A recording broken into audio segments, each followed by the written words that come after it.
Hi friends, எல்லாருக்கும் வணக்கம். எல்லாரும் எப்படி இருக்கீங்க? நான் ரொம்ப நல்லா இருக்கேங்க. நம்ம சேனலை நீங்கள் ஃபஸ்ட் டைம் பார்க்குறீங்க அப்படின்னா happy home Radhika Sivakumar YouTube சேனலை சப்ஸ்கிரைப் பண்ணிவிட்டு பக்கத்தில் இருக்க பெல் ஐக்கானையும் கிளிக் பண்ணிடுங்க. வாங்க இன்னைக்குரிய கண்டென்ட்டுக்குள்ளே போகலாம். இன்றைக்கி என்னுடைய நிலைவாசலில் நான் என்ன மாதிரியான நல்ல ஆற்றல்கள் நிறைந்த பொருட்களால் நான் அலங்காரம் பண்ணியிருக்கேன். அது எப்படி நான் மெயின்டைன் பண்ணுறேன்னு உங்களுக்கு காமிக்கிறேங்க.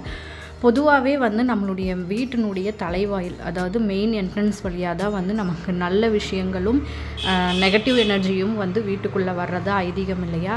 அதனால் முடிந்த அளவு வீட்டினுடைய மெயின் என்ட்ரன்ஸை ரொம்ப சுத்தமாகவும் அங்கங்கே பொருட்கள் கலைஞ்சி இல்லாமல் நீட்டாக மெயின்டைன் பண்ணுறதுனாலையும் நல்ல பாசிட்டிவ் நம்மளுக்கு க்ரியேட் ஆகும். இப்போ நான் இங்கே எப்படி அரேஞ்ச் பண்ணியிருக்கேன்னு உங்களுக்கு காமிக்கிறேன். இப்போ இங்கே பார்த்திங்கன்னா எங்களுடைய யூபிஎஸும் அதனுடைய பேட்டரியும் இருக்குது. இந்த பக்கம் பார்த்திங்கன்னா நான் செப்பல் ரேக் இந்த மாதிரி வாங்கி இது உள்ள ஷூவு செப்பல் எல்லாமே வச்சு ஜிப்பு போட்டு க்ளோஸ் பண்ணிட்டேன். இது நம்மளுக்கு பார்க்குறதுக்கும் நீட்டாகவும் இருக்கும். பொதுவாகவே இந்த மாதிரியான செருப்பு ஷூஸு இதெல்லாம் அங்கங்கே செதறி இருக்கிறது வீட்டுக்கு நல்லது கிடையாது இல்லையா?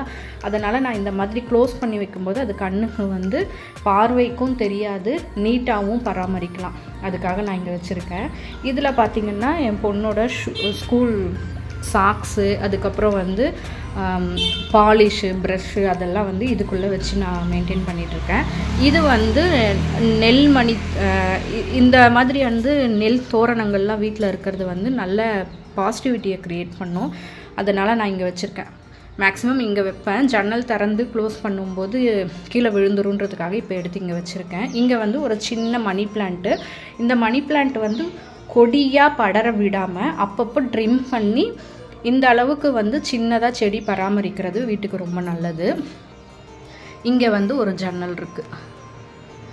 இப்போ இந்த பக்கம் பார்த்தீங்க அப்படின்னா நான் நிலைவாசலில் எப்பயுமே கீழே இந்த இடத்துல விளக்கு ஏற்ற மாட்டேன். அதுக்கு பதிலாக இந்த இடத்துல விளக்கு மாடம் ஒன்று வச்சு இந்த மாடத்தில் ஒரு பிள்ளையாரை வச்சுருக்கேன். இங்கே விளக்கேற்றுறது தான் ரொட்டீனாக நான் பண்ணுவேன்.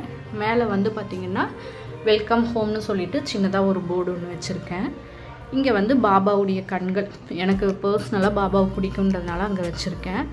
அடுத்தது பார்த்திங்கன்னா இங்கே விசேஷ நாட்கள்லாம் பூ அந்த மாதிரி வச்சு அலங்காரம் பண்ணலான்னு சொல்லிட்டு ரெண்டு பக்கமும் நான் வச்சுருக்கேன்.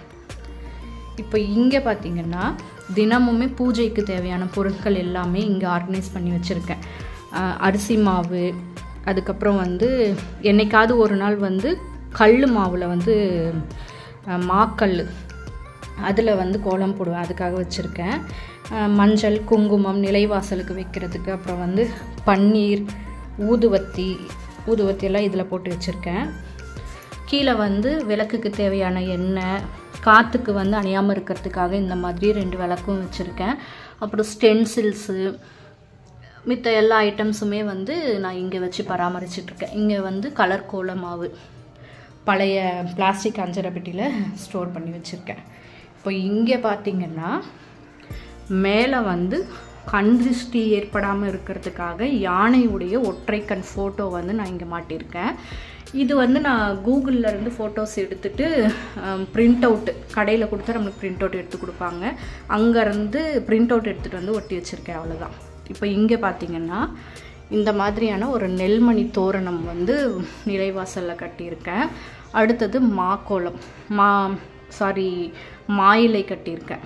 இந்த மாயிலை நான் வீக்லி ஒன்ஸ் சேஞ்ச் பண்ணிடுவேன். வியாழன் மாயிலை மாற்றிடுவேன்.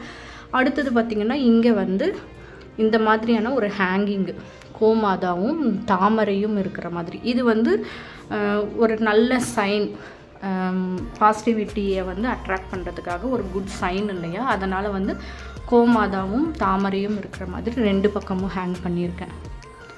அடுத்தது பார்த்திங்கன்னா கதவில் நற்பவின்னு எழுதியிருக்கேன். ஸ்வஸ்திக் போடலாம், தாமரை மாதிரியான குறியீடு மஞ்சளில் கலந்து போடலாம். அந்த மாதிரி நமக்கு என்ன ஒவ்வொரு வாரம் என்னென்ன மாதிரி தோணுதோ அந்த மாதிரி நம்ம போட்டுக்கலாம். இதுதான் போடணும் அப்படின்னு எந்த ஒரு கட்டாயமும் கிடையாது. அடுத்தது பார்த்திங்கன்னா கீழே எப்பயும் போல் 2 பக்கம் பூ வச்சுருக்கேன், மாக்கோலம் போட்டிருக்கேன். தினமும் வந்து ஊதுவத்தி காமிச்சிட்டு நிலைவாசலுக்கு வந்து சிம்பிளாக விளக்கேற்றி ஊதுவத்தி காமிப்பேன். இதுதான் என்னுடைய ரொட்டீனாக நான் பண்ணுறது. நீங்கள்லாம் வந்து என்ன மாதிரி உங்கள் நிலைவாசலை வந்து அழகுபடுத்துவீங்க, என்னென்ன மாதிரியான கோலங்கள் போடுவீங்க அப்படின்னு சொல்லிட்டு எனக்கு கமெண்டில் தெரிவிங்க.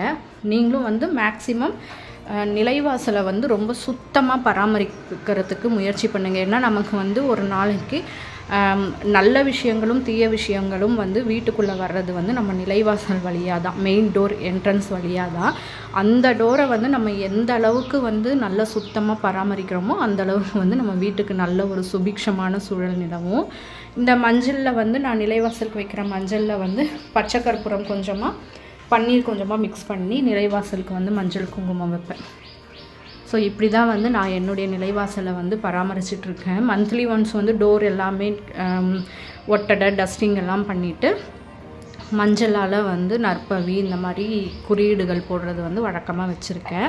ஸோ இந்த வீடியோ வந்து உங்களுக்கு ஏதோ ஒரு வகையில் யூஸ்ஃபுல்லாக இருக்கும்னு நினைக்கிறேன். யூஸ்ஃபுல்லாக இருந்ததுன்னா நம்ம happy home by Radhika Shokkumar YouTube சேனலை சப்ஸ்கிரைப் பண்ணிவிட்டு பக்கத்தில் இருக்க பெல் ஐக்கனையும் கிளிக் பண்ணிடுங்க. இன்னொரு இன்ட்ரெஸ்டிங்கான வீடியோவோடு வந்து உங்களை சந்திக்கிறேன். அது வரைக்கும் உங்களிடமிருந்து விடைபெறுவது ராதிகா ஷோக்குமார். தேங்க்ஸ் ஃபார் வாட்சிங்.